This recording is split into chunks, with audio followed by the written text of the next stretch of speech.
Maybe this new digital project that you're working on isn't landing with some of your clients as well as maybe you'd like, and maybe you've got something personal going on as well.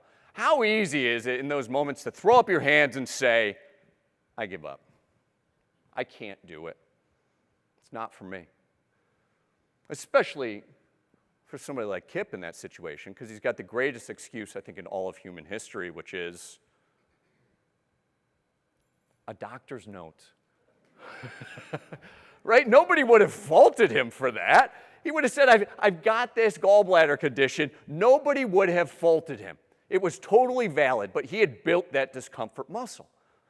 So he asked the bus driver to pull over in an amount of pain that, again, all of us would be crippled by. He runs 3 kilometers to the stadium just in time for the race to start. But there's one final hurdle. This man. His name's Jim Ryan. And Jim Ryan is the greatest runner at the time. He's got the best training, best equipment, best sponsorships. He actually has not lost a race in years, just set a world record. Everybody already knows that he's going to win. But Kip lets go of his expectations of how things were, quote unquote, supposed to go. He lets go of his ego. He even lets go of his pain, and this is what happens.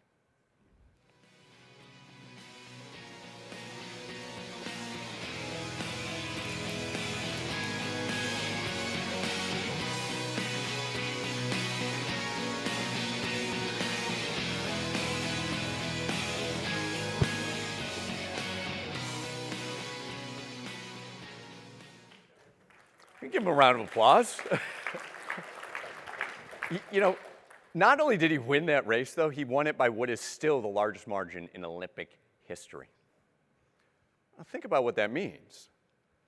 Hunting discomfort beat out the known quantities of the best training, best equipment, biggest budgets, best everything that money could buy. Hunting discomfort beat out all of it. Now, maybe that's an anomaly, except in the years following his big win, other Kenyans, many of which were from that same tribe, the Kalenjins, start to win race after race after race. In fact, one year they win 70% of professional races worldwide, while representing only 0.06% of the world's population. That's like all the greatest chess players in the United States coming from the same neighborhood in Wichita, Kansas. What's happening there? Well, it catches the attention of senior Sports Illustrated editor David Epstein at the time, and he starts to look into it. He travels to Africa, and he starts studying these people. He's looking at their diet and their DNA and the landscape and their culture, and what he determines is that the single greatest concentration of athletic talent anywhere in the world, any time throughout history, in any sport, came down to their ability to run through pain. It came down to their built ability, cultivated ability, to hunt discomfort.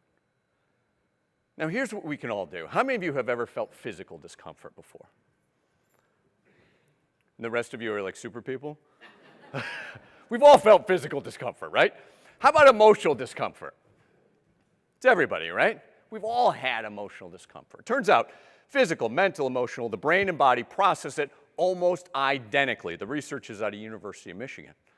So much so, it turns out you can take acetaminophen, like Tylenol, and it will help you with emotional pain. Now, all the disclaimers about that. I'm not a doctor. That's not a biohack. I don't suggest you do that.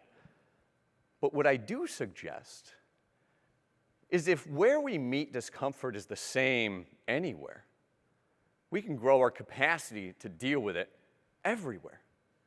It's a muscle you can build. If you want to build your biceps, where do you go?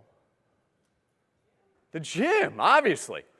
If you want to grow your breakthrough results, your resiliency, your ability to clear the path, you hunt discomfort no matter what form it's in.